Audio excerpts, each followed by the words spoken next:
One of the ways that we can tell if we have a family member, maybe it's a parent, maybe it's a grandparent, maybe it's a neighbor, but one of the ways we can tell if they're struggling with hearing loss and might need some support is if you find that you're maybe in a group setting and that particular person just doesn't seem to be engaging, or in some cases even seems to respond inappropriately to questions, they kind of seem like they're off on their own.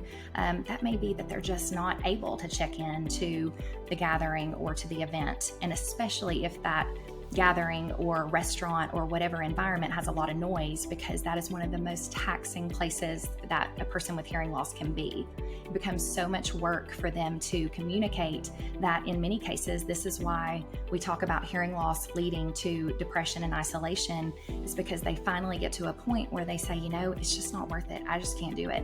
And so and people around them, they don't really realize to the extent that they're suffering. And even if you tell them, they don't get it because they're not the ones kind of living with it. So you can be aware, and that helps. But also, if it's just this continual thing, or even to the next level where that person has just stopped coming and stopped saying yes to those invites, that may be a good indicator that they are really suffering and they just can't engage or be involved. And it's not really by choice, but it's because of their hearing loss.